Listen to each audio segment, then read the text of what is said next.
আমি অন্তত থিয়েটারটা করেছিলাম আনন্দের জন্যে, এবং এখনো থিয়েটার করি আনন্দের জন্যে। যখন মনে করি এটা করে আনন্দ পাচ্ছি না, তখন আর করি না। এই সময় শ্রীরঙ্গমে যত নাটক হয়েছে শিশির ভাদুড়ী মশায়ের, আমার প্রায় সব নাটকই দেখা। ছোটবেলার রক্তে মেশা তো, আজও চোখ বুজলে আমি সেই কণ্ঠস্বর, সেই স্বরক্ষেপণ, সেই অভিব্যক্তিগুলো স্পষ্ট দেখতে পাই, শুনতে পাই। অল বেঙ্গল হেডমাস্টার্স কনফারেন্স একটা হলো, তখন মহারাজ আমাকে ডেকে বললেন, একটা নাটক তোমায় করতে হবে, করে নাও ছোট একটা। তো তখন আমি ওই রূপো কাকা আমাদের পড়ানো হতো বিভূতিভূষণে, ওই রূপো কাকা দিয়ে একটা নাটক করি, এবং সেটা খুব সবাইয়ের ভালো লেগেছিল। সম্পূর্ণ স্টেজের দায়িত্ব থাকতো আমার, সম্পূর্ণভাবে। মানে সেখানে আমি যদি উৎপলদাকেও বলি আপনি এখন ঢুকতে পারবেন না, উনি ঢুকবেন না, এইরকম ডিসিপ্লিন জায়গা ছিল। বোধহয় টিনের তলোয়ার দেখে কি তার আগের নাটকটা দেখে বিভূতিবাবু শোভাদিকে আমার কথা বললেন। শোভাদি বললেন, বিভূতি তো বলেছি তুই যা, ওর বাড়িটার ডিরেকশন বলে আমি জানি শ্যামবাজারে। তা উনি আমায় টাইম দিয়েছিলেন, বলেছেন 9টায় আসতে, বলুন 9:45, 9:50 এসেও না, উনি বেরিয়েছেন, এসে যাবেন বলেছেন, 10টা পার হয়ে গেছে। আমি উঠে পড়লাম, আমি বলবেন আমি এসেছিলাম, পরে যোগাযোগ করব। উনি ছিল, উনি উত্তমবাবুর সঙ্গে কি একটা দেখা করতে। উত্তমদা আমাদের খুবই রেসপেক্টেড মানুষ, খুব বড় অভিনেতা, বড় শিল্পী। আমি অত বড় নই, আমি এতটুকু, কিন্তু ওইটুকু শিল্পীত্বের দামটা আমাকে দিতে হবে। সে হলো আপনাকে একটু ওখানে বিভূতিবাবু দেখেছেন, উনি ওনার অফিসে বসেছিলেন, দেখেছিলেন এটা। আমি যেতেই, মানে আমার পিতৃতুল্য মানুষ, সাদা চুল, সাদা পোশাক, সবসময় ওনার থাকতো। আমি যেতেই উঠে দাঁড়ালেন চেয়ার থেকে, আমার হাত দুটো ধরে, অসুবিধা হবে, আমি এক্সট্রিমলি সরি, আমি সব শুনেছি, শোভা আমাকে বলেছে, এটা আমার অন্যায় হয়েছে। থিয়েটারের শুরুটা মানে আমার বাড়িতেই একটা থিয়েটার ছিল, সেটার নাম ছিল অনুশীলন সম্প্রদায়। খুব যে একটা দারুণ টাকা পয়সা ছিল এমন নয়, আজও নেই, কিন্তু এমন একটা আনন্দ ছিল যে কম টাকায় মোটামুটি পেট ভরা ডাল ভাত খেয়ে, পোশাকপত্র খুব একটা বাড়াবাড়ি না হলেও, হ্যাঁ, যতটুকু প্রয়োজন ততটুকু সীমাবদ্ধতার মধ্যে থেকেও আমাদের এই থিয়েটার করার আনন্দটা মানে চলতেই থাকলো। কারণ তুমি তার আগে দুটো সিরিয়াল করে এসছো, অতএব তুমি সব জানো।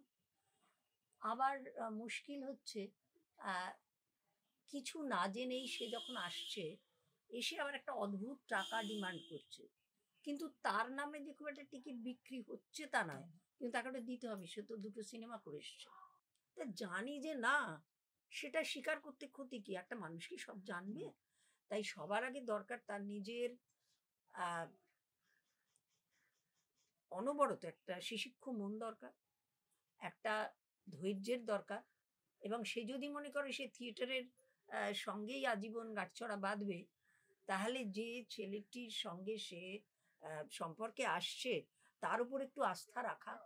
সে যখন পারবে না তখন তুমি নিজে সেই জায়গাটা মানে পরিপূরক হয়ে ওঠার চেষ্টা করো। পৃথিবীতে একটি একটি প্রাণীকেই ঈশ্বর পাঠিয়েছেন, বা স্রষ্টা পাঠিয়েছেন, বা প্রকৃতি পাঠিয়েছেন, যারা মেরুদণ্ডটাকে খাড়া খোঁচা মারে আকাশে। ওই মেরুদণ্ডটা ওইভাবে রাখলে তবেই থিয়েটার বাঁচবে, নাহলে থিয়েটার কেন, কিচ্ছু বাঁচবে না, সে নিজেও বাঁচবে না। নমস্কার, আমি অন্নিশ রয়েছি আপনাদের সাথে আর্ট কৌরের আজকে একটি নতুন এপিসোড নিয়ে, এবং আজকে আমাদের সাথে রয়েছেন দুজন অতিথি একসাথে, এবং তারা একে অপরের হাত ধরে রয়েছেন দীর্ঘ বছর ধরে, আর আজকে আমাদের ক্যামেরার ফ্রেমেও তারা সেইভাবেই উপস্থিত হচ্ছেন। শ্রী অসিত বসু এবং ভদ্রা বসু, যারা থিয়েটার করেন, যারা শিল্পের জগতে, অভিনয়ের জগতে আছেন, তাদের পরিচয় আলাদা করে দেওয়ার দরকার নেই। আমরা তাদেরকে স্বাগত জানাচ্ছি আমাদের আজকের অনুষ্ঠানে। শুরু করব তাদের সাথে আড্ডা, আপনারা আমাদের সাথে থাকুন। চলুন দেখে নিই তারা কি বলছেন। আপনাদের কাছে, আপনারা যখন শুরু করেছিলেন, ডেফিনেশনটা কি ছিল, মানে আপনারা কি চোখে দেখে থিয়েটারের প্রতি আকৃষ্ট হয়েছিলেন? খুব পুরনো একটা কথা, যে থিয়েটার হচ্ছে সমাজের দর্পণ, সেইটা ভেবেই থিয়েটার শুরু করেছিলাম, শুধু সেই ভাবনাটা নয়, তার সঙ্গে ছোটবেলা থেকে থিয়েটার দেখতে গিয়ে যে মজা, যে আনন্দ পেয়েছি, যে ওই এই কাঠের দুনিয়ার বাইরে ওই কাঠ, চট, রং, আলো, পোশাক এবং কিছু কাহিনী বিন্যাস করে লোকের কাছে প্রচার করা, এই যে এর মধ্যে একটা দেখাশোনারও যেমন আনন্দ, এমনি করারও তেমনি প্রবল আনন্দ। আমরা থিয়েটারটা করেছিলাম, আমি অন্তত থিয়েটারটা করেছিলাম আনন্দের জন্যে, এবং এখনো থিয়েটার করি আনন্দের জন্যে। যখন মনে করি এটা করে আনন্দ পাচ্ছি না, তখন আর করি না। তুমি যখন প্রথম শুরু করলে, মানে আমি একটা জায়গায় শুনছিলাম যে তুমি শিশির ভাদুরীর থিয়েটার দেখার অভিজ্ঞতা, শ্রীরঙ্গমে গিয়ে সেটার কথা বলছিলে এবং বেশ কিছু ডায়ালগ মুখস্থ বলে দিতে পারছিলে এখন। হ্যাঁ, এবং তারপর তুমি থিয়েটার করতে আসবে, এটা কিভাবে ঘটলো এই ঘটনা? না, এই ঘটনাটা কি, ছোটবেলা থেকে আমার বাবা স্বর্গীয় কালিদাস বসু বিখ্যাত ব্যবসায়ী ছিলেন এবং রাজনৈতিক মহলেও তার প্রচুর পরিচিতি বা প্রতিষ্ঠা ছিল, যদি রাজনৈতিক কর্মী ছিলেন না তিনি। তা তিনি ওই তার ব্যবসার বাইরেও তার প্রবল আনন্দ ছিল থিয়েটার দেখার। তা শিশির ভাদুড়ী মশাই যখন আমেরিকায় গেলেন তার টাকা জোগাড় করতে, কান্তি জাটাবাবু মানে কান্তি চট্টোপাধ্যায় ব্যারিস্টার আমার বাবার কাছে এসে, বাবা তাকে অনেক টাকা দিয়েছিলেন, এবং তারপর থেকে শিশিরবাবু ফিরে আসার পর শ্রীরঙ্গমে বাবার 2টো সিট বাঁধা ছিল। বাবা তখন ওই বৃহস্পতি, শনি, রবি থিয়েটার হতো, বাবা সপ্তাহে 1 দিন কি 2 দিন থিয়েটার যেতেনি। আর কি করতে করতে জানি না, আমি হঠাৎ বাবার থিয়েটারে সঙ্গী হয়ে পড়লাম, সেই ধরো 6 বছর এরকম বয়স থেকে। এবং যেহেতু বাবার সবচেয়ে প্রিয় মানুষ ছিলেন শিশির ভাদুড়ী মশাই অভিনেতা হিসেবে, কাজে সেই সময় শ্রীরঙ্গমে যত নাটক হয়েছে শিশির ভাদুড়ী মশাইয়ের, আমার প্রায় সব নাটকই দেখা। এবং তখনকার নাটকের যে চলন, যে অভিনয় ধারা, তার মধ্যে শিশির বাবুর যে অভিনয় ব্যক্তিত্ব তার উপর আরোপ করে করা, সেটা আমাকে সেই ছোটবেলা থেকেই মুগ্ধ করেছে। এবং আজও ওই ছোটবেলার রক্তে মেশা তো, আজও চোখ বুঝলে আমি সেই কণ্ঠস্বর, সেই স্বরক্ষেপণ, সেই অভিব্যক্তিগুলো স্পষ্ট দেখতে পাই, শুনতে পাই।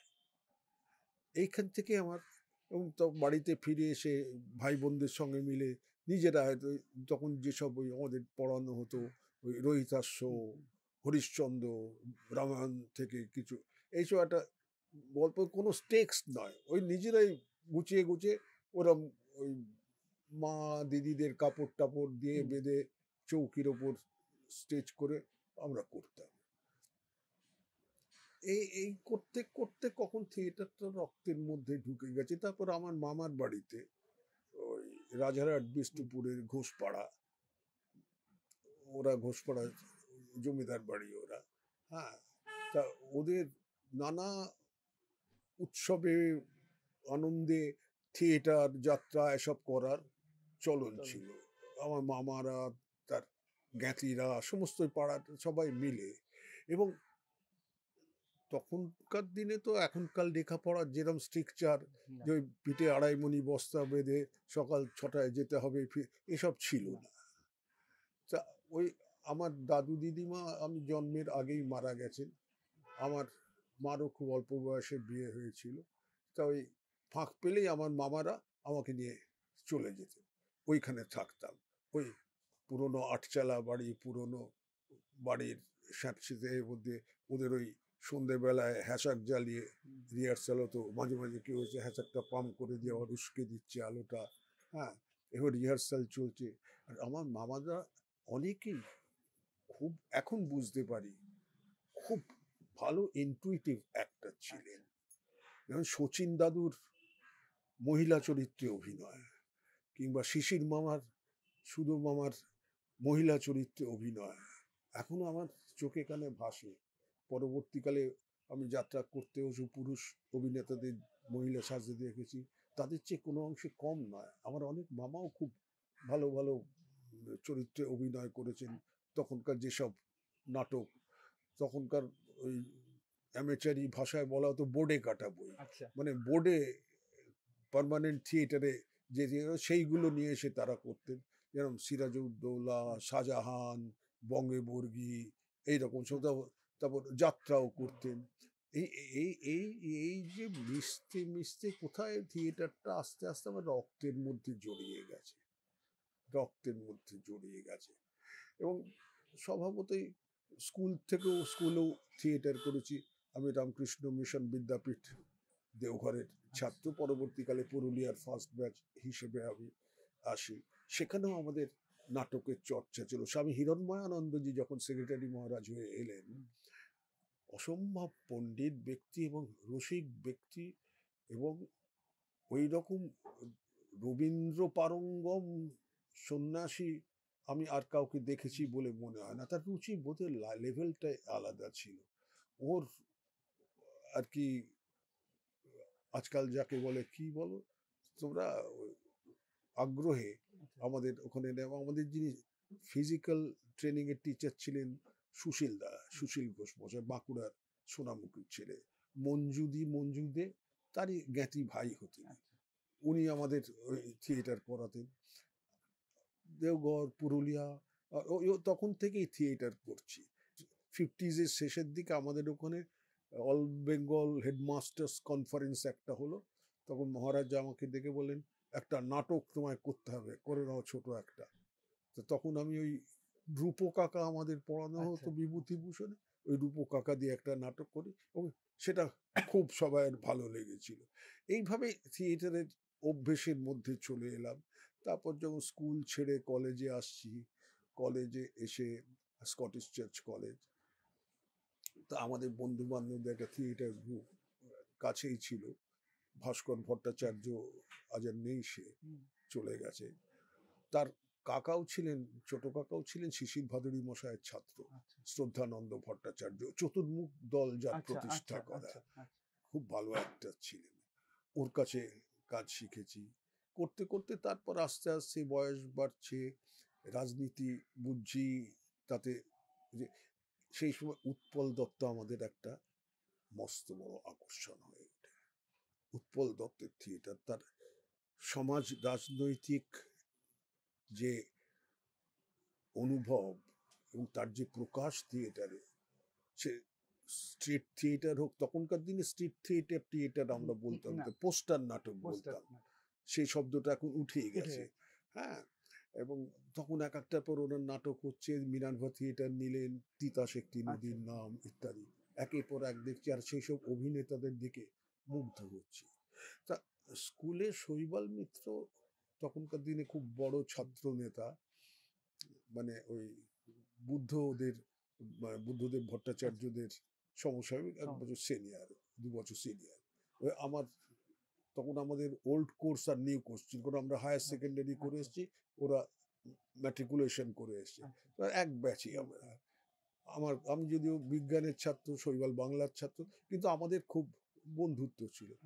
ওই তারপর কল্লোলের পর উৎপলদা যখন গ্রেফতার হলেন, হয়ে ফিরে আসছে, তখন একদিন শৈবাল আমায় বললো, উৎপলদা বলেছে একটা ছেলে দরকার, আমি তোর কথা বলেছি, তোকে নিয়ে যাবো।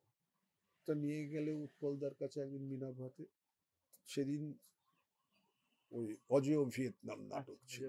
তাই পুরনো মিনার্ভা থিয়েটারের ওই বাঁদিকের গেট দিয়ে উপরে অফিস ঘরটা, তার তলায় হলের স্টেজে ঢুকবার রাস্তা, সেখান দিয়ে ঢুকে একটা আলো ছায়া মতো হয়ে আছে, সবাই শুরু হবে আর 1/2 ঘন্টা পরে নাটক, পোশাক পরে যাচ্ছে।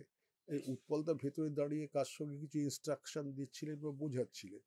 শৈবাল নিয়ে এসে বললো, উৎপলদা, ওই যে অসিতকে বলেছিলাম, ওই এসে। কই কই? আমি ওর পেছন দিকে দাঁড়িয়ে, আমি ওখান থেকে, আমি বরাবরই একটু চ্যাংড়া টাইপের, তো ওই যে আপনার ছায়ায় ঢাকা পড়ে আছে পেছন দিকে। বলে, না না, আমার ছায়ায় ঢাকা পড়বে কেন? ঘুরে দাঁড়ালেন আলাপুর, এবং সেই আমি মিনার্ভাতে লিটল থিয়েটার গ্রুপে জয়েন করলাম। সেই আমার প্রথাগত থিয়েটারের প্রথম বলবো না, একটা প্রতিষ্ঠিত জায়গায় আমার প্রবেশ। এইখান থেকে আমার থিয়েটারের সূচনা। আচ্ছা, এর পরে আপনি লিখেছেন নাটক, পরিচালনা করে উৎপল দত্তকে পরিচালনা সহযোগিতাও করেছেন, মানে সহকারী হিসাবেও কাজ করেছেন। মানে ওই সহকারী করতে করতেই কি পরিচালনা এবং লেখার ইচ্ছাটা, মানে অভিনেতা থেকে না, লেখার ইচ্ছে ওই আগেও আমি অনেক ছোটখাটো নাটক পড়ে ভালো লেগেছে, তার অনুবাদ করেছি বা অ্যাডাপ্ট করবার আচ্ছা। চেষ্টা করেছি, এবং উৎপলদার চাপেই এবার তোমাদের নাটক লিখতে হবে, আচ্ছা। লেখো বলে এবার লিখছি। লিখে শুরু হলো। আমি 1799 বলে একটা নাটক লিটল থিয়েটার গ্রুপ ওখান থেকে উঠে যাওয়ার পর সেটা মিনার্ভাতে প্রযোজিত হয়েছিল। সেই নাটকটা প্রথম লিখি। উৎপলদার পরেও উচ্ছ্বসিত হলো, কি জানো, এটা ভীষণ লিরিক্যাল হয়ে গেছে। এই লিরিক্যাল এর নেসটা আমরা যে নাটকটা করি না, এখানে দর্শকের কাছে বোঝাতে অসুবিধা হয়। এটা আরেকটু অন্যভাবে ভাবো। সেই নাটকটাই পরবর্তীকালে হয়েছিল। সেই নাটক ওরম বড় থিয়েটারের জন্য নাটক লেখার চাপটা উৎপলদার চাপ থেকেই আমার কাছে হয়েছে। এবং তারপরে ওখানে হলো কি, আমাদের একটা অদ্ভুত ডিসিপ্লিন দল ছিল। ধরুন 6টায় যদি তোমার রিহার্সাল ডাকা হয়ে থাকে, তুমি 6:02 ঢুকতে পারবে না। You are too early for the next rehearsal হয়ে যাবে।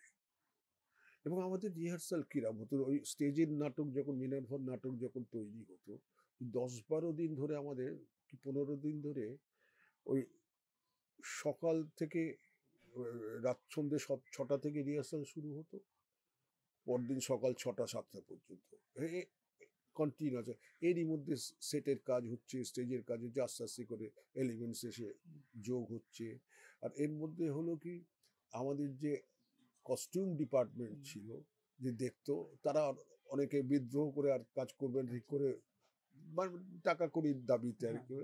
তখন কি করা যাবে বন্ধ, তখন আমার উপর এসে দায়িত্ব পড়লো ওই ওয়ার্ডরোব ব্যাকস্টেজ দেখার। এবং তারপরে আরো হলো কি, সেই সময় ওই তীর নাটকের ব্যাপার নিয়ে একটা বড় ল্যান্ডস্লাইড হলো গ্রুপে, প্রায় 13 জন সিনিয়র অ্যাক্টররা চলে গেলেন। এবং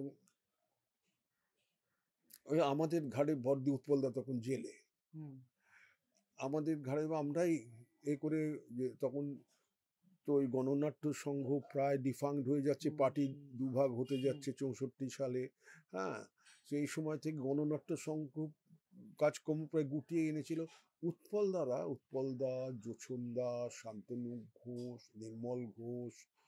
নির্মল গুহরা, এরা সব মিলে একটা পিপলস আর্টিস্ট ফেডারেশন তৈরি করলেন, যাতে ওই রাজনৈতিক থিয়েটারের দলবল শেখায় মিনার্ভাকে কেন্দ্র করে। সেটা তখন রমরম করেছে। এবং ওই যে তাতে আমাদের ওই মাসে একটা করে প্রোগ্রাম হতো, 4-5টা দলের নানা অনুষ্ঠান, নাচ গান থিয়েটার সব হতো। এবং সম্পূর্ণ স্টেজের দায়িত্ব থাকতো আমার, সম্পূর্ণভাবে। মানে সেখানে আমি যদি উৎপলদাকেও বলি আপনি এখন ঢুকতে পারবেন না, উনি ঢুকবেন না, এইরকম ডিসিপ্লিন জায়গা ছিল। ওই করতে করতেই থিয়েটার করাও এবং উৎপলদাকে অ্যাসিস্ট করা, এইসব করতে করতে আমার ওই থিয়েটারের তৈরির দিকটা, আমার বরাবরই থিয়েটারের ব্যাকস্টেজটা সম্পর্কে বেশি আগ্রহ, বিশেষ করে তার প্রপস, সেট, কস্টিউমস, লাইট, এইগুলো নিয়ে। এবং সেখানে তাপসদাকেও পেয়েছি হাতের কাছে, এবং সুরেশ দত্ত তখন আছে আমি যখন গেলাম, কারণ নির্মল গুহরায় তার আগের বছর ফ্রান্সে সরবন ইউনিভার্সিটি চলে গেছে স্টেজ ডিজাইনিং এর ওপর পড়াশোনা করতে। তখন নির্মলদা ফিরে এলেন, আলাপ হলো, ওই রকম একটা পরিমণ্ডলের মধ্যে আমার থিয়েটার তৈরিটা শেখা বা করা। মানে আপনি আমাকে অফ ক্যামেরা বলছিলেন যে মানে এই থিয়েটারের জন্য বা থিয়েটারের ইনভলভমেন্ট আপনার জীবনে যেভাবে, সেইটাকে বজায় রাখার জন্য অনেক চলচ্চিত্রের সুযোগ আপনি হেলায় সরিয়ে দিয়েছেন। না, তখন একটা অন্য ব্যাপার ছিল আমাদের। প্রথমত তখন এটা বুঝতে গেলে সেই সমাজটাকে বুঝতে হবে, সেই সময় রাজনীতিটাকে, অর্থনীতিটাকে বুঝতে হবে। হ্যাঁ, যে সেই সময় রাজনৈতিক ক্ষেত্রে আমাদের রাজ্যে দুটি মেরু ছিল, কংগ্রেস আর কমিউনিস্ট। আর মাঝখানে যা ছিল সেগুলো ওরই অফশুটস অবশ্যই, নানা হ্যাঁ, রকম। হ্যাঁ, কাজে তখন লড়াইটাও তখন মুখোমুখি ছিল, মুখোমুখি খুব ছিল। ফোকাসড ছিল। হুম, তারপর কমিউনিস্ট পার্টি ভাঙলো, তার নানা কারণে ভাঙলো, তারপরেও ভাঙলো, নানা কারণে ভাঙলো, এবং কংগ্রেসও ক্ষীয়মান হচ্ছে, এবং তার থেকে বাংলা কংগ্রেস হেন তেন সব তৈরি হচ্ছে, কিন্তু মূল ফোকাসটা কিন্তু এই লেফট অ্যান্ড রাইটের এই সেন্টারটা একদম এই দিয়েছিল। দ্বন্দ্ব। কাজে আমাদের রাজনীতিটা সেখানে পুরো পরিষ্কার ছিল, আর লড়াইটাও খুব পরিষ্কার ছিল, ঠিক এক্স্যাক্টলি কার সঙ্গে লড়তে হবে। এবং অর্থনীতি ক্ষেত্রেও তখন পণ্ডিত নেহরুজির দৌলতে ভারতবর্ষ 60s থেকে আস্তে আস্তে নানা ইন্ডাস্ট্রি তৈরি হচ্ছে, নানা উন্নয়নমূলক কাজ হচ্ছে, নানা রকম বাঁধ হচ্ছে, হ্যাঁ, নানা রকম কি বলবো, ওই গভর্নমেন্ট অর্গানাইজেশনস তৈরি হচ্ছে, ওএনজিসি ইত্যাদি সমস্ত। একটা তখন তখন চাকরি কিন্তু শিক্ষিত ছেলেপুলেদের কাছে ছিল। সেই সময় আমারও একটা, আমি চাকরিতে ঢুকেছিলাম, যেহেতু আমি ফিজিক্স নিয়ে পড়ি, আমার হায়ার সেকেন্ডারি সাবজেক্ট ছিল টেকনোলজি। আচ্ছা, হ্যাঁ, তা আমি হিন্দুস্তান মোটরসে টুল রুমে একটা চাকরি পাই, এবং সেই চাকরিটার কিছুদিন করি। আমি আমি ওই শিফট ডিউটি ছিল ওগুলো। আমি একটা সময় নাইট শিফটে করতাম, না আমাকে নাইট শিফটে দিয়ে রাখুন, হ্যাঁ, কারণ আমার তার সকলে এইসব যোগাযোগ হ্যাঁ, হতো। এবং এইটা করতে করতে আমার কাজ দেখে ওই তখন হিন্দুস্তান মোটরস ইউনাইটেড মোটরসের কোলাবোরেশনে কাজ করছে, আমাকে আমেরিকায় ট্রেনিংয়ের জন্য পাঠাবে। মাস তিনেক আগে আমি ডিসিশন নিলাম আমি আর চাকরি করব না, আমি থিয়েটারটাই করব, কারণ এই দু নৌকায় পা দিয়ে আমি ঠিক জিনিসটা করতে পারছি না। এবং এক্ষেত্রে আমার পরিবার, আমার মাই তখন, বাবা তো চলে গেছেন আমার 12 বছর বয়সে, হ্যাঁ, কেউ কোনোদিন বাধা দেননি, বা কেউ কোনোদিন কপাল চাপড়াননি যে কি সর্বনাশ হয়ে গেল। তা আমিও সেই চাকরি ছেড়ে দিয়ে হোল টাইমার হিসেবে 22-23 বছরে যোগ দিলাম লেথি থিয়েটার গ্রুপে, এবং সেখানেই কাজটা করতে থাকলাম। এবং তখন যেহেতু ওই কিছু কিছু পয়সা, তখনকার দিনে ওই 150-200 টাকা করে, 150-200 টাকা তখনকার দিনে মাসে কিন্তু অনেক অনেক পয়সা, অনেক। হ্যাঁ, দেয়া হতো। আবার যখন সেলের অবস্থা তখন হয়তো তাও দেওয়া যাচ্ছে না, এরকম অবস্থা হতো। এইভাবে নানা, এবং তারপরে লিটল থিয়েটার গ্রুপের পলিটিক্যাল লড়াইয়ের জন্য নানা রকম ব্যাঘাত আঘাত সহ্য করতে হতো। সেই সবের মধ্যে দিয়ে ওই টেনাসিটি নিয়ে আমরা থিয়েটারটা ধরে পড়েছিলাম, এটাই আমাদের হোল টাইম জব বলে জানতাম। উৎপলদা এটাকে খুব ভালো একটা ডেফিনিশন দিয়েছিলেন, যে এই থিয়েটারটা যা কারা করতে এলো, করতে গেল যে ইন্সপায়ার্ড অ্যামেচার্স, আচ্ছা, পলিটিক্যালি এস্থেটিক্যালি ইন্সপায়ার্ড কিছু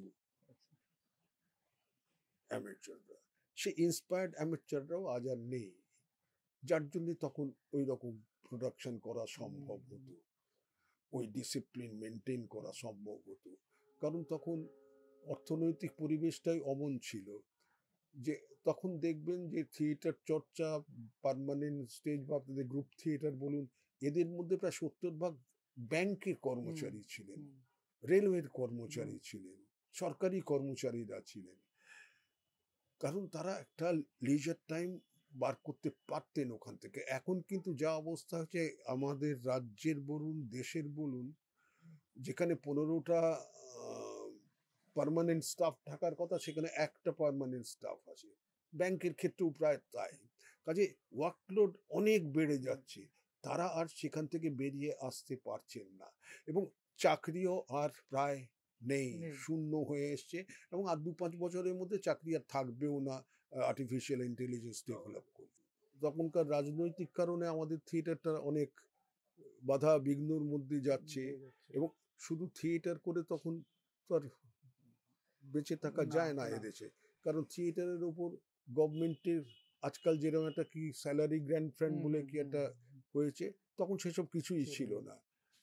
এটা দিয়ে কি হয় তা জানি না, এক পৃথিবীতে 4-5টা দেশ ছাড়া কোনো সরকার থিয়েটারকে সাপোর্ট দেন না, কারণ সেটা দর্শকের তার ভোটারদের কারণে বাধ্য হয়ে, কারণ থিয়েটার তাদের সেই রসদটা যোগায় বলে থিয়েটারকে বাঁচিয়ে রাখতে হলে দিতে বাধ্য হয়।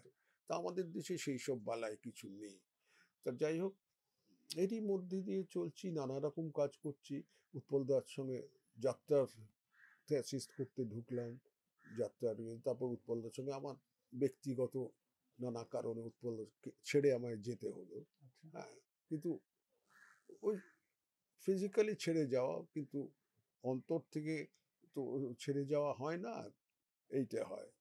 তারপরে নানা সময় ওই আমার কাজ দেখে তখন একটা ঘটনা বলি।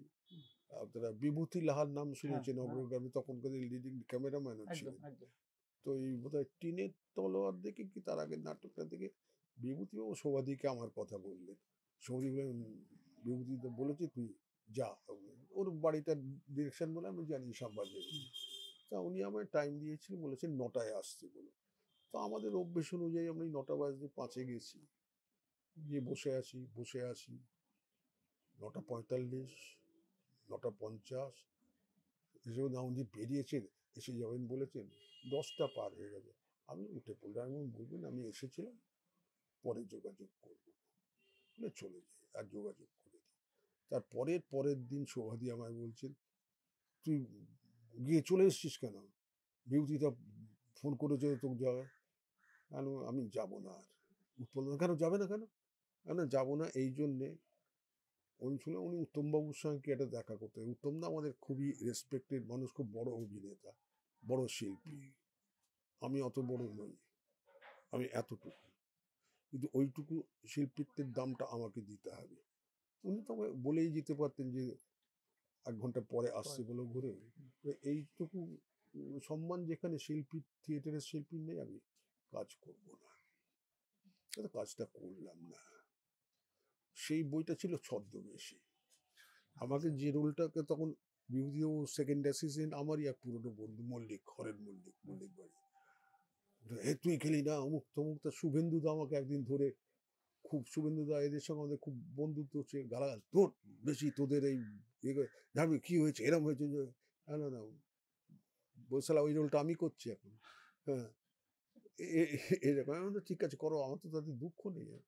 তবে এটা বিভূতিবাবু কানে পৌঁছেছিল। পরে যখন আমি ফিল্মের স্ক্রিপ্ট লিখছি, করছি, সেই সময় নানা রকম ছোটোখাটো কাজ করি ফিল্মে। তা ওই একদিন NT1-এ আমি যাচ্ছি একটা কাজে, হঠাৎ একজন ছেলে এসে হলো, আপনাকে একটু ওখানে বিভূতিবাবু দেখেছেন। উনি ওনার অফিসে বসেছিলেন, দেখেছিলেন এটা। আমি যেতেই, মানে আমার পিতৃতুল্য মানুষ, সাদা চুল, সাদা পোশাক, সবসময় ওনার থাক। আমি যেতেই উঠে দাঁড়ালেন চেয়ার থেকে, আমার হাত দুটো ধরে, অসিত বাবু আমি এক্সট্রিমলি সরি, আমি সব শুনেছি, শোভা আমাকে বলেছে, এটা আমার অন্যায় হয়েছে। এই যে মানসিকতাটা তখনও ছিল, কিন্তু এখন কিন্তু সবে একটা ডিরেক্ট করেছেন, তার কাছে এই ব্যবহার পাবেন না এইরকম ভাবে। কারণ আমার কাছে তখন থিয়েটারটা মস্ত বড়। তার পরবর্তীকালেও আমি অনেক ছোটোখাটো সিনেমায় করেছি, সিনেমা স্ক্রিপ্টও লিখেছি, ডকুমেন্টারি করেছি, সিরিয়াল লিখেছি, অভিনয় করেছি। কারণ আমাদের এখানে বেঁচে থাকতে গেলে যে ইকোনমিক্যাল সোশ্যাল সিস্টেম, তাতে শুধুমাত্র থিয়েটার করে তুমি ডাল ভাত খেয়ে বেঁচে থাকতে পারবে না। আর তুমি বেঁচে থাকার চেয়েও তোমার তো একটা সংসার আছে। তুমি বিয়ে যদি নাও করো, তোমার বৃদ্ধ বাবা মা আছে, ভাই বোন আছেন, ডিপেন্ডেন্ট সঙ্গে, তাদের তো দেখতে হবে। এখন এই দুটো ব্যালেন্স করে যাওয়া, আপনি সিনেমায় গেলেই বলেন যে ব্রাত্য হয়ে গেলেন তা নয়, আপনি থিয়েটারটায় আপনার খুঁটি বাঁধা আছে কি না। এই আমার চোখের সামনে প্রদীপ রয়েছে, প্রদীপ ভট্টাচার্য, বহরমপুরে। ও যখন সিনেমা আমি বারবার ওয়ান করেছি, দেখ যাচ্ছি সেটা খেয়াল রাখেছি, কিন্তু ও কিন্তু খুঁটিটা বেঁধে রেখেছে। ওইটা যেটা পারে তারাই পারে। আর আমরা যে গুটি কতক বলছে কে আছে যে আমার মতো সব ছেড়ে দিয়ে হোল টাইমার থিয়েটারে কে আছে আমি জানি না। আমরা সব রকম রিস্ক নিয়েছি এবং আমাদের ওই ইচ্ছেটা, আমাদের চেষ্টাটা, আমাদের সিনসিয়ার লড়াইটা আমাকে ফিরিয়ে দেয়নি। হ্যাঁ, কখনো হয়তো ও পান্তা ভাত পেঁয়াজ দিয়ে খাচ্ছি, কখনো 7 স্টারে খাচ্ছি। ও নিয়ে আমার কোনো দুঃখ নেই। এবং এই সারা জীবন থেকে এই থিয়েটার থেকে একটা শিক্ষা শিখেছি জীবন সম্পর্কে খুব পরিষ্কার। তুমি যদি তোমার নিজের লক্ষ্য, নিজের কাজ সেখানটায় সৎ থাকো এবং কাজটা যদি সৎভাবে শিখে থাকো, তোমার ডাল ভাতের অভাব হবে না। যদি হয় তাহলে জানবে তোমার ওই কাজ শেখা বা কাজ করা বা কাজের লক্ষ্যে কোনো ফাঁক আছে বা ফাঁকি আছে। এবার যার সাথে একটু আলাপচারিতাটা বাড়িয়ে নেব, ভদ্রা আন্টি, ভদ্রা বসু, শ্রী অসিত বসুর সহধর্মিণী, এবং তার নিজস্ব পরিচয় রয়েছে। তিনি থিয়েটারের একটা উল্লেখযোগ্য একজন নাম আমাদের এই কলকাতা বাংলা থিয়েটার, আমাদের দেশের থিয়েটারে। এবং থিয়েটারকে ছাপিয়ে চলচ্চিত্র মাধ্যম, টিভি মাধ্যম, সেই সব কিছুতেই তার অবাধ যাতায়াত। আমি একটু ভদ্রা আন্টির কাছে, যেটা আমি অসিত জেঠুর সাথেও কথা বলে আমি যেটা জিজ্ঞেস করছিলাম, যে ভদ্রা আন্টির মানে শুরুটা কিভাবে, মানে থিয়েটারের স্টার্টটা কিভাবে, কিভাবে আসা? থিয়েটারের শুরুটা মানে আমার বাড়িতেই একটা বাড়ি, থিয়েটার ছিল। আচ্ছা, সেটার নাম ছিল অনুশীলন সম্প্রদায়। আমার বাবা আহ, স্বর্গত আদিত্য মোহন পাল, হুম। তার একটা নিজস্ব থিয়েটারের দল ছিল। ওটা ঠিক ওনার দল বললে ভুল আচ্ছা। হবে। সেই সময় আইপিটিএ থেকে কিছু মানুষ, আইপিটিএ থেকে বেরিয়ে এসে যেমন বহু জায়গায় হুম, হুম, দল, সংগঠন, আহ, গায়ক হুম, তারা হয়, হুম, আমাদের বাড়িটাও সেই রকমই একটা বাড়ি ছিল। অনুশীলন সম্প্রদায়ে যারা ছিলেন তারা তখন খুব নামকরা অভিনেতা সেই সময়। আর এখন পুরনো সিনেমা দেখলেও তাদের দেখা যাবে। যেরকম একজন হচ্ছেন নায়কের অভিনেতা বীরেশ্বর সেন, বীরেশ্বর সেন, আচ্ছা আরেকজন অভিনেতা মমতাজ আহমেদ খান। উনি তখন খুব হিট একটা প্রোডাকশন সেতুর সঙ্গে যুক্ত ছিলেন। আচ্ছা, আহ, কেদার রাজা, আর কি কি আমার ঠিক মনে হুম, নেই, কিন্তু রেডিও নাটকে তাকে আমরা খুব পেতাম। তো এটা যখন আমি একটু বড় হয়েছি তখন দেখতাম যে বাড়িতে থিয়েটার হয়। আহ, এরপরেই ঘটনাচক্রে আহ, আরও অন্যান্য যেসব থিয়েটার, যারা সিরিয়াস থিয়েটার তখন বলা হতো, মানে স্পেশাল কাইন্ড অফ থিয়েটার, সেটা ঠিক আমাদের বোর্ডের থিয়েটার যেরকম হতো, রংমহল, হুম, বিশ্বরূপা, হুম, মিনার্ভা, স্টার, এইসবের সঙ্গে মেলে না।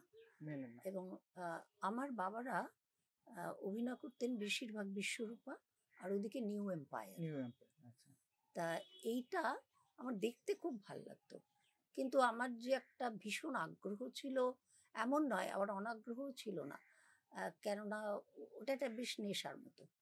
আমরা জানলার বাড়ি থেকে দেখতাম ঘরের ভেতরে শতরঞ্চি পেতে কিছু মানুষ বসে আছে, যার যার সময় আসছে সে উঠে ডায়লগ বলছে, আবার বসে পড়ছে, তাদের নির্দেশক দেখাচ্ছেন।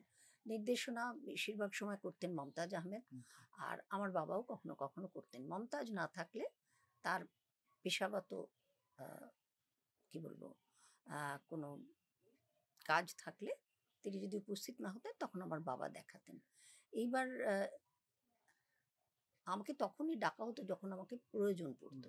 যেমন খুব ছোট 3 বছর বয়সে আমি আহ, বিসর্জনে ধ্রুব করেছি। আচ্ছা, এবং এই একই সময়ে আহ, বেলুড়ে আমার মামার বাড়িতে একটা সংগঠন ছিল, সেখানে সুমিত্রা সেনেরা সব গান গাইতে যেতেন। সেখানে আমাকে করতে হয়েছিল আহ, বালিকা, বাল্মীকি প্রতিভা। বাল্মীকি প্রতিভা, আচ্ছা, হ্যাঁ, তো এরকম মানে মঞ্চে ওঠার অভ্যেসটাই আমার ছোটবেলা থেকে ছিল। জোরও করতে হতো না, আবার আমাদের খুব আনন্দ হতো এমন নয়।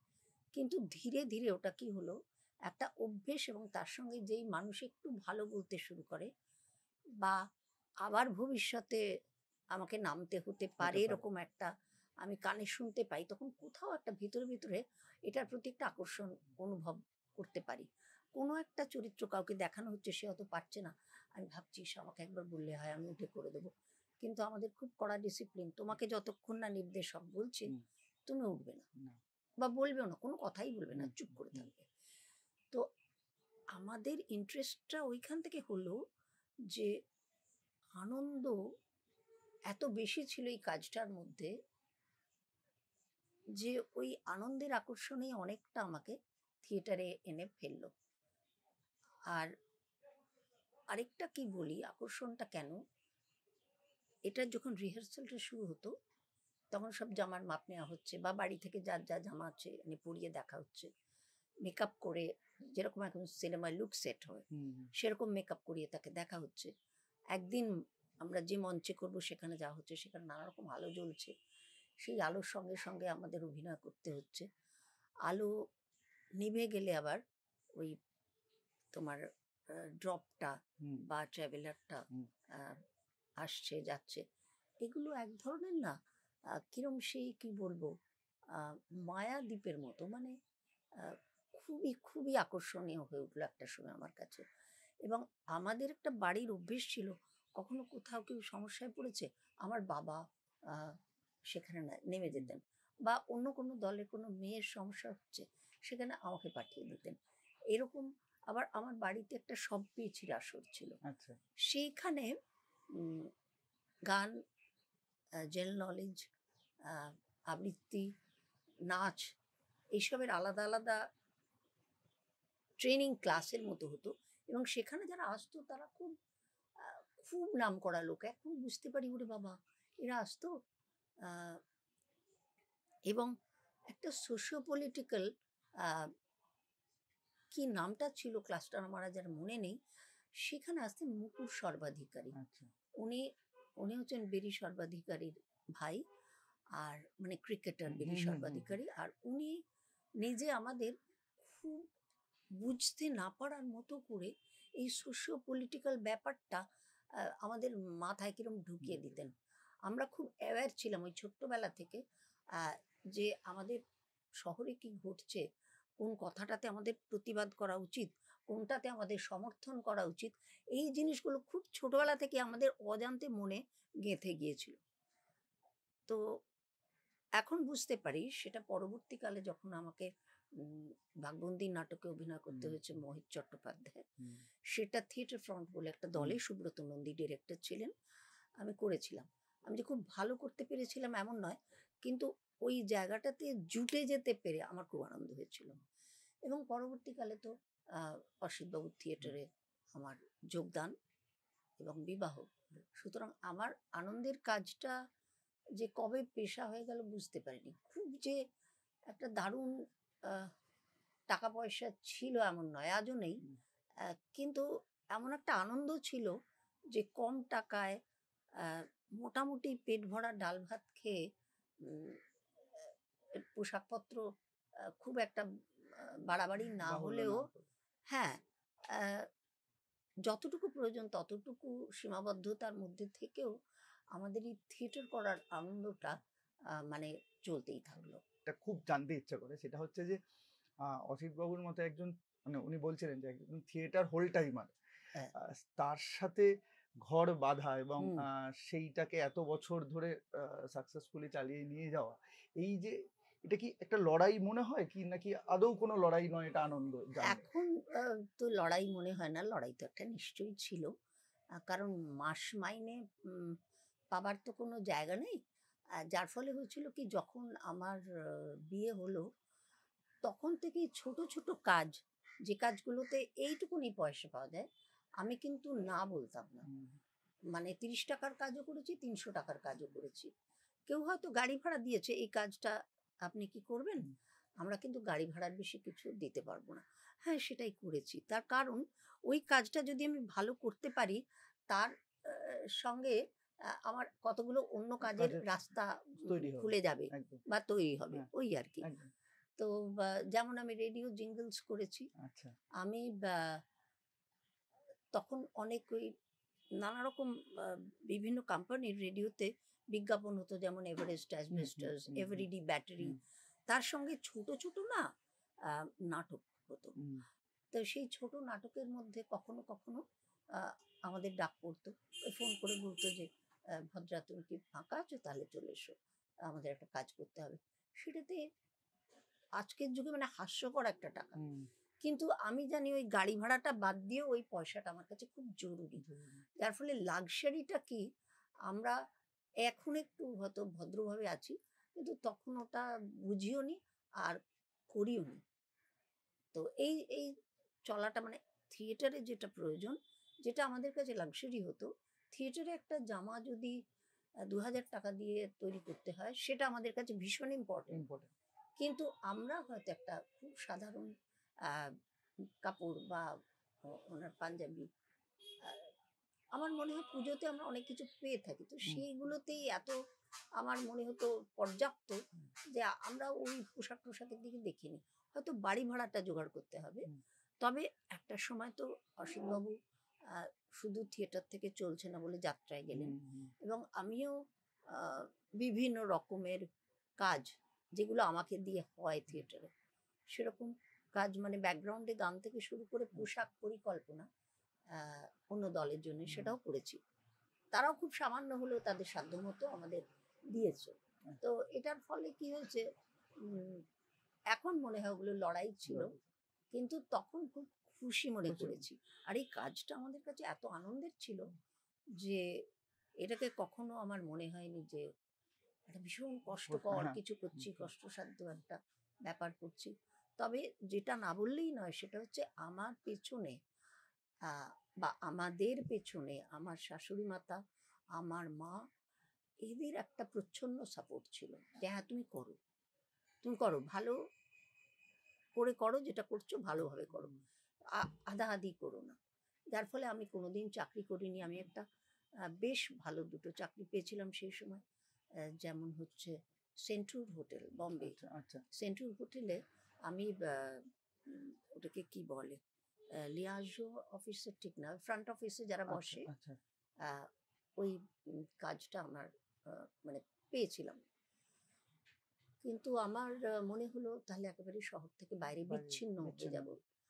আর আরেকটা পেয়েছিলাম লোকরঞ্জন শাখা। সেটা তো অভিনয়, গান, নাচেরই কাজ, কিন্তু তাতে দলটার ক্ষতি হবে, আর বাড়িতে আমার তখন দুটো ছোট ছোট মেয়ে, তাদের খুব ক্ষতি হবে। তখন অবশ্য 2 মেয়ে ছিল না, তখন একটি মেয়ে ছিল, আনন্দী বড়জন।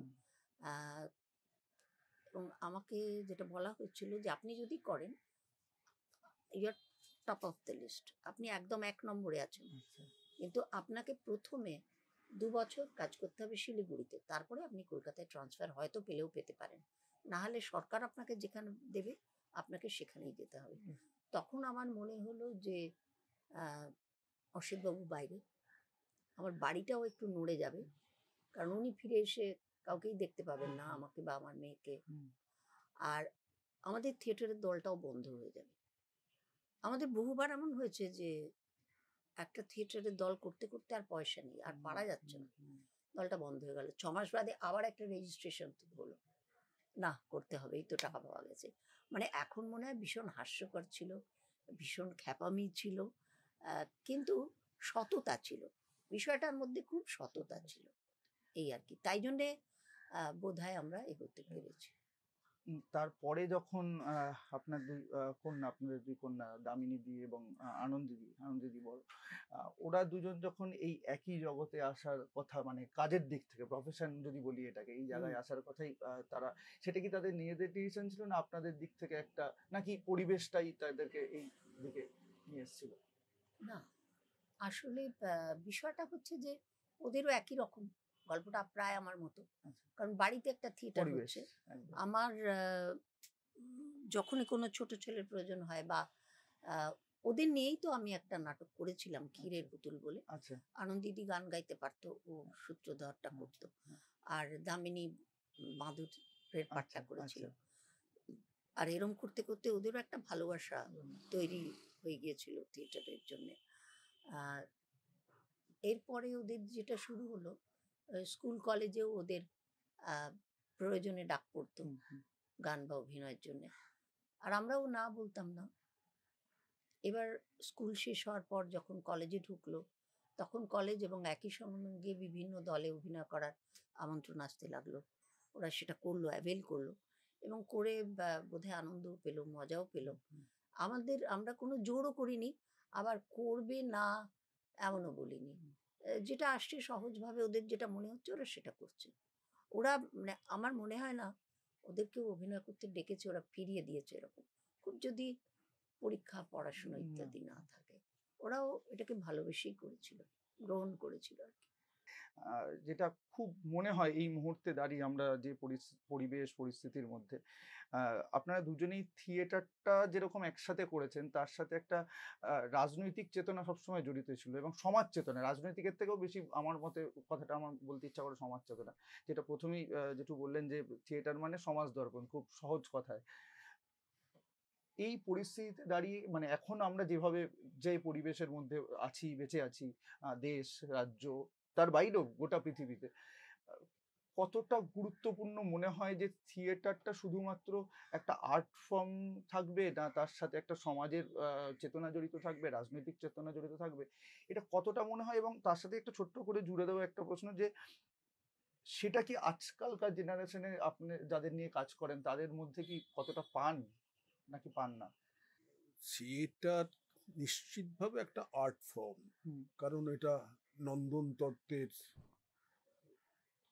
পারভিউতে পড়ে। হুম। কিন্তু আমরা যখন যে কোনো আর্ট ফর্মেই কাজ করি না কেন, আমরা তো কোনো স্বর্গ বা নরকের কল্পনাতে সেটা সাজাই না, আমাদের চারপাশের পরিবেশটার নিরিখেই সেটা সাজায় এবং সেটা উপস্থাপনা করি। সে থিয়েটারই হোক, যাত্রাই হোক, সিনেমাই হোক, বা যাই হোক, এমনকি সঙ্গীতও হোক। হ্যাঁ, যে আমি আমার এই সমাজটায় বাস করে তার যে সুবিধে অসুবিধে অনেক রকম আছে, সেগুলো থেকে আমি এই রকম একটা অনুভূতি হয়েছে। আমার সেই অনুভূতিটা আমার চারপাশের আমার সমাজের মানুষের সঙ্গে একবার নোট এক্সচেঞ্জ করব, এই জন্যে করা। সেই সিনেমাটা বা থিয়েটারটা কখন সাকসেসফুল হয়, যখন তার মধ্যে আমার দর্শক মানে আমার সমাজ তার সমস্যাটা বা সংকটটা বা সেই সংকটকে কি করে এড়ানো যায় তার একটা পথ খুঁজে পায়, সেইটা নিয়েই এটা হয়। সেটা করতে গেলেই সেখানে সামাজিক, অর্থনৈতিক, রাজনৈতিক সমস্ত জায়গাটায় মিলে আসবে, কোনোটাকে ছেড়ে করা যাবে না। সে আমার ভালো লাগুক বা খারাপই লাগুক, সেই জায়গাটা। এখন সেই জায়গাটা বলতে গেলে কেউ বলে দেন রাজনীতি, রাজনীতি মানে কতগুলো পার্টি বা কতগুলো স্লোগান নয়। রাজনীতি মানে একটা জীবন দর্শন, এবং সেটা অর্থনৈতিক সামাজিক পরিকাঠামোর মধ্যে দিয়ে আসা, এবং এই সমাজের কে কন্ট্রোলটা নেবে। রাজনীতির অর্থ এখন এই হয়ে গেছে, কে সত্তা কে নেবে। হ্যাঁ, এবং এইটা করতে গিয়ে রাজনীতির যে বিরাট দর্শনের যে জায়গাটা সেটা একেবারেই নষ্ট হয়ে গেছে বা যাচ্ছে। এই এই এই সত্তা দখলের খেলাতে এখন লুম্পেনিজম, হুলিগানিজম এইগুলো নিচ্ছে। তখন আর সেখানে যে জন্যে রাজনীতি করে সত্তার দখল নেওয়া, যে সাধারণ মানুষের ভালো করা, উপকার করা, অর্থনৈতিক ভাবে উন্নত করা, সেই জায়গাগুলো একটা শূন্যতায় প্রায় চলে যাচ্ছে। এবং দেখাই যাক আজকে দেশের সেন্ট্রাল হোক, রাজ্যে হোক, যেখানে স্থায়ী কর্মচারীর সংখ্যা 15 ছিল, আজ সেখানে একজন আছে। গোঁজামিল দিয়ে কাজ হচ্ছে, এবং দর্শকের কাছ থেকে বা সমাজের কাছ থেকে তার ভোট আদায় করা, ভোটের যোগ্যটা একটা বিচ্ছিরি খেলা। আদায় করার জন্যে যে যেখানে পারছে নেমে যাচ্ছে। ধরা যাক এই বাজেট থেকে এই টাকা সরিয়ে দিয়ে সেই কাজটা না করে এই মেয়েদের হাতে এই টাকা গুঁজে দাও, তাহলে ওরা আমাকে ভোট দেবে। কিন্তু সত্যিকারের রাজ্যটার, দেশটার অর্থনীতি প্রায় শূন্যের পর্যায়ে নেমে আছে। আমি আমার জীবনে 1 টাকা 4 আনা দাম দেখেছি ডলারের, আজ সেই ডলারের দাম 90 ছুঁতে চলেছে। আমি গ্যালন অফ পেট্রোল দেখেছি 3 টাকায়, এখন সেই লিটার পেট্রোল 100 টাকা ছাড়িয়ে গেছে। টাকার মান আমাদের দেশে কমছে। এই থিয়েটার করতে গেলে এইগুলো না বুঝলে চলবে না। এটাই থিয়েটার, এইটাই দর্শককে বলতে হবে। তোমাদের যারা কানে ধরে বাধ্য করে তাদের দিকে ভোট দেওয়াচ্ছে, সেটাই কি সঠিক তোমার উপকারের জায়গায় আসছে? ঘা যেটা সেটাকে চিনতে হবে, তাতে প্রপার মলম লাগাতে হবে, যতই জ্বালা করুক, নইলে সারবে না। সেই জায়গাটা থিয়েটারে এখন ক্রমশ কমে আসছে, এবং থিয়েটারকেও ওই লুম্পেনবাজি গ্রাস করবার জন্যে অনৈতিকভাবে, অন্যায়ভাবে, অনুপযুক্তভাবে অনেক অর্থদান তাদের সাকরেদদের দিয়ে কিনে নেবার চেষ্টা করছেন। সে থিয়েটারের জানে কিনা জানি না, সে এত বড় বড় থিয়েটার করে ফেলছে এবং ট্রাক ভরে লোক নিয়ে গিয়ে দেখাচ্ছে, দেখো আমরা। এটা কিন্তু থিয়েটার নয়, থিয়েটারটা একটা সাধনা। এখন তুমি একটা অভিনেতা পাবে না যে তার এই নাটকটা থেকে আবার 4 বার ওইটা দেখে ওর ওই অভিনয়ের জায়গাটা কেন, সেই স্থৈর্যটা, সেই ধ্যানটা, সেই তিতিক্ষাটা নষ্ট হয়ে গেছে। অভিনেতারা তো সমাজেরই মানুষ। মানে এই পরিস্থিতির পরে, যার ফলে মানুষ, ওই থিয়েটারের কর্মীরাও তার মধ্যে অন্তর্গত, তারা খুব কি বলবো, আত্মকেন্দ্রিক হয়ে উঠেছে। আগে আমারটা হোক, পরে ওরটা দেখা যাবে। এবং এই রিলেশনের ক্ষেত্রেও দেখা যায় আমাদের সময়ে, যখন আমি ধরুন 60s এর কথা বলছি কি 50s এর শেষের কথা বলছি, আমাদের বন্ধু বান্ধবদের মধ্যে রাজনৈতিক বিভেদ অনেক ছিল, কিন্তু বন্ধুত্বে এতটুকু খামতি বা গ্লানি ছিল না। সেটা তো আমার ব্যক্তিগত মানুষ হিসেবে সম্পর্ক। কিন্তু এখন সেটাকে এমন একটা জায়গায় নিয়ে গেছে, একেবারে বাড়ির দু ভাই, এ হয়তো ডান করে, ও হয়তো বাম করে, মুখ দেখা দেখি বন্ধ। একেবারে অদ্ভুত একটা বিচ্ছিন্নতার দিকে নিয়ে যাচ্ছে। এই বিচ্ছিন্নতাকে যদি দূর না করা যায়, তাহলে থিয়েটার কেন, কোনো কিছুরই কিছু হবে না। এই বিচ্ছিন্নতায় এখন সমাজের মূল মন্ত্র হয়ে উঠেছে। আমরা প্রত্যেকেই আলাদা আলাদা বিচ্ছিন্ন একটা দ্বীপ হয়ে যাচ্ছি। থিয়েটার একটা সম্মিলিত শিল্প। আমরা যদি সেখানে বিচ্ছিন্ন হয়ে থাকি, সেখানে কি করে সেই শিল্পটা শিল্পের মতো গড়ে উঠবে? শিল্প মানে একেবারে সুন্দর সাজানো গোজানো ভালো ভালো কথা তা নয়, তারপরে তিক্ত কথাও থাকবে, তার মধ্যে রুক্ষ কথাও থাকবে, সত্যিটা থাকবে, নির্লজ্জ সত্যিটা থাকবে। এই সত্যিটা আজকাল কেউ বলছে না, বলতে ভয় পাচ্ছে। কিছু রোজগার যদি আটকে যায়, কোনো রাজনৈতিক দাদা বা থিয়েটারের দাদা কাকারা যদি আমাকে শাসন করে, আইসোলেট করে যায়, কারণ তার নিজের মধ্যে সেই ধ্যানটা দিয়ে সেই থিয়েটারের শক্তি সে অর্জন করেনি। পৃথিবীতে কেউ কাউকে কিচ্ছু করতে পারে না যদি সে নিজের জায়গায় স্থির হয়ে বসে থাকে। বুদ্ধের সাধনার মতো ওই মারের রথ আক্রমণের ওপর থেকেও বসে তিনি ইহাসনে সুস্বাতুমে শরীরম বলে বোধিত্বরে বসলেন এবং বোধি লাভ করে এলেন। সেই যে সংযম, সেই যে তিতিক্ষা, সেই যে কি বলবো ফোকাস, সেই ধ্যান, সেটা হারিয়ে যাচ্ছে, সমাজ থেকেই হারিয়ে যাচ্ছে। থিয়েটারে থাকবে কি করে? আমি থিয়েটারের ছেলেদের দোষ দেব না, এই সমাজটাই তাদের, এবং তারা এই সমাজটাকে এবং সমাজের চলনটাকে বুঝতে পারছে না বা চাইছে না। খুব তাৎক্ষণিক সামান্য কিছু সুবিধের কথা ভেবে। বহু দলের কথা আমি জানি, যারা একরকম দর্শনে বড় হয়েছে এবং পরবর্তীকালে অসুবিধে হচ্ছে দেখে তার ঠিক বিপরীত দর্শনে আত্মসমর্পণ করেছে। আমি তাদের দোষ দেব না, বাঁচতে তো হবে মানুষ, কিন্তু ওটা করার আগে থিয়েটারটা ছেড়ে দিলে ভালো হতো। যেমন আর একটা ট্রেন্ড আজকাল দেখে, যেটা আমার ভালো লাগে না, থিয়েটার একটা হাতির মতো।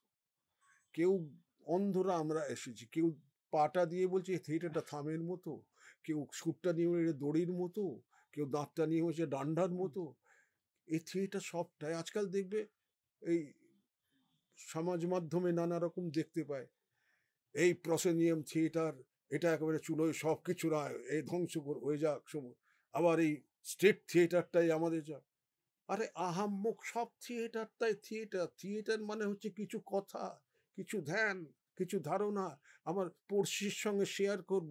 আমি যেভাবেই করি সেটা থিয়েটার। এ নিয়ে লড়ার কোনো জায়গা নেই। এই দলাদলি যেরকম কলকাতার থিয়েটার, জেলার থিয়েটার, মফস্বলের থিয়েটার, নানা রকম বিভাজন। এখন বিভাজনের খেলা চলছে। এই বিভাজন থেকে না বেরোলে থিয়েটার কেন কোনো কিছুরই অর্থনীতি, রাজনীতি, সমাজনীতি কোনো কিছুরই কিচ্ছু হবে না। একটা একটা অদ্ভুত অদ্ভুত লুম্পেন অনাচারে দেশটা সমাজটা ছেয়ে গেছে। মানে শেষ করব যে কথাটা দিয়ে, এই কথাগুলো শুনতে শুনতেই মনে হলো যে তোমরা দুজন থিয়েটারকে জড়িয়ে একটা ঘর বেঁধেছিলে অনেকদিন আগে, এবং সেটাকে এত সুন্দরভাবে টেনে নিয়ে চলেছো। অনেকদিন টানবে এটাই আমরা প্রার্থনা করি, আশা করি। আমাদের যারা দর্শক, আমাদের আর্ট পৌরে এই অনুষ্ঠানটার যারা দর্শক, তারা একটু বেশিরভাগই, যেহেতু আমরা নিজেরা এই জেনারেশনের ছেলেমেয়ে, ফলে তারাও, তাদের মধ্যে ম্যাক্সিমাম সংখ্যাটা হচ্ছে এই জেনারেশনের, যারা অনেকেই থিয়েটার করছে, এবং থিয়েটার করতে গিয়ে তারাও হয়তো কেউ এই ধরনের কোনো সম্পর্কে জড়িয়ে পড়ছে, বা তারা আগামী ভবিষ্যৎ ভাবছে সেটা নিয়ে। তাদেরকে যদি তোমরা দুজনেই ছোট করে এক লাইনে যদি একটু, বা যতটা ছোট হওয়া সম্ভব যদি একটু বলো, যে কিভাবে তারা ভাববে, শুধু থিয়েটারের কথা বলছি না, তাদের জীবন, তাদের যদি তারা সম্পর্কে আসে, তাদের সংসার, সবকিছু নিয়ে এই পরিস্থিতিতে থিয়েটারকে জড়িয়ে থাকতে হলে কিভাবে তারা এগোবে। আমার বাবার সময়, মানে যখন আমি জন্মাইনি, তখন এক ধরনের থিয়েটার হতো বা লেখালেখি হতো, সবই সেই সময়কার রাজনীতিটা ছিল স্বাধীনতা, সাহেবদের বিরুদ্ধে লড়াই। সেই জন্যে বই লেখা হতো, নাটক লেখা হতো, সেটা একটা অন্যরকম ছিল। তারপরে যখন আমার বাবার বাল্যকালে স্বাধীনতা এলো, তখন তার মধ্যে কংগ্রেস আমলে কিছু গন্ডগোল হতো। সেই সময় সিপিএম তৈরি হলো, সিপিআইএম ইত্যাদি। তারা আবার একটা অন্যরকম দর্শন নিয়ে এলো। সেইটাকে কেন্দ্র করে কিছু নাটক এবং নাট্য ভাবনা তখনকার আমার বাবারা করলেন। তারপরে যখন আরেকটু সময়টা এগুলো, মানে ওদের যৌবনকালে, সেই সময় কংগ্রেস, বাম সবই আছে, কিন্তু নক্সালাইট নামে এক ভয়ঙ্কর সমাজের শত্রু বলে যাদের দাগিয়ে দেওয়া হলো, তারা সেই কংগ্রেস বাড়িরই ছেলে, সিপিএম বাড়িরই ছেলে, তারা একটা আরেক ধরনের রাজনীতিতে বিশ্বাসী হয়ে উঠলো। তো সেই রকম রাজনীতি সঙ্গে মোকাবেলা করে কিছু নাটক তৈরি হলো নকশাল আমলে। তো সেটার মধ্যেও থিয়েটার ঢুকলো। আবার আমাদের এখনকার সময় সবকিছুই আরেক ধরনের রাজনৈতিক অসহায়তার শিকার আমরা। মানে একটা মেয়েকে, আগে একটা, আমার কাজের লোকের কথা বলছি, সে তার মেয়েকে নিয়ে বলতো, চল আমি বাসন মাজবো, তুই ধুয়ে দিবি। মার মেয়ে মিলে সংসারটা টানছে। এখন কিন্তু আমার সেই কাজের লোকটি মেয়েকে বলে, অমুক জায়গায় কন্যাশ্রীর ফর্ম দিচ্ছে, তুই নিয়ে আয়। তার মানে খেটে খাওয়ার আগে ভিক্ষে করে খাওয়ার দিকে একটা টেন্ডেন্সি সমাজ এইভাবে চলছে, এবং থিয়েটারটাও অনেকটা এইভাবে চলছে।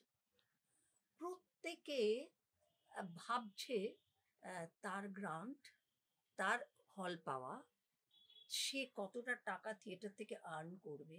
আরে আর্ন যে করবে, সেই যোগ্যতাটা তোমার আছে কিনা সেটা আগে মেপে দেখো। তুমি স্টেজে উঠে ঠিক করে হাঁটতে পারো না, সেই চরিত্র অনুযায়ী হাঁটাটা তোমার জানা নেই। আবার ডিরেক্টরকেও খুব যে একটা মানবে তা না, কারণ তুমি তার আগে দুটো সিরিয়াল করে এসছো, অতএব তুমি সব জানো।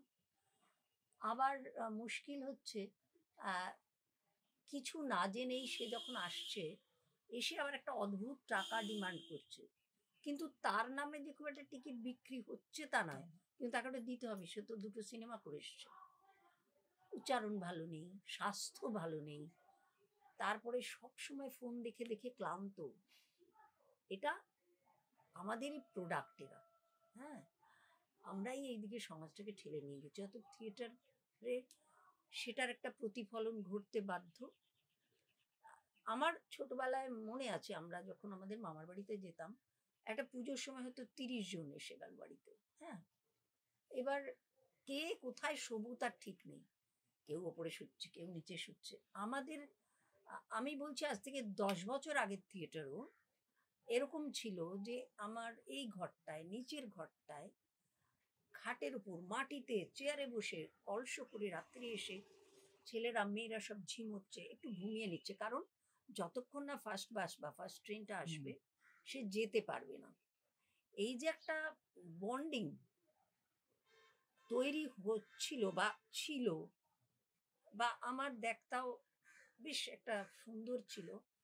এখন না সেই সংসারটা কোথায় একটু আমাদের নড়বড়ে হয়ে গেছে। আমাদের বলে না, সব দলেরই। ভেতরে, ভেতরে এমন ঘুম ধরে গেছে না, তার কারণ হচ্ছে সে জানে একটা থিয়েটারের দলে উপস্থিত হতে গেলে ৩০ টাকা লাগে। মিনিমাম ১৫-৩০ টাকা গাড়ি ভাড়া। আমরা তো সবসময় দিতে পারছি না। অতএব সে ওই হিসেবটা করে যে তার এই গাড়ি ভাড়া, তার সেদিন শো, সব মিলিয়ে সে কত টাকা পাবে যাতে তার বাড়ি থেকে হাত না পাততে হয়। এগুলো থিয়েটারের একটা সংকট। আগে একরকম ছিল, এখন একরকম। তো এইটার জন্যে মানে যেরকম তুমি বলছো যে সম্পর্কে লোকে আসছে, সেই মেয়েটি বা সেই ছেলেটিকে একটা জিনিসের অভ্যেস করতে হবে, সেটা হচ্ছে ধৈর্য এবং সহ্য। এগুলো তুমি কোথাও গেলেই যে তোমাকে ডিরেক্টর মাথায় করে তুলে একেবারে ৫০০ টাকা হাতে দিয়ে দেবে তা তো নয়। গিয়ে দেখা যাচ্ছে যেই তোমাকে আহ, পাতে পড়ছো তুমি, তুমি কিছু জানো না। হয়তো তুমি ভারতনাট্যম শিখে এসছো, কিন্তু এখানে দরকার কত্থকে। তাহলে তোমার নাচটা কাজে লাগলো না।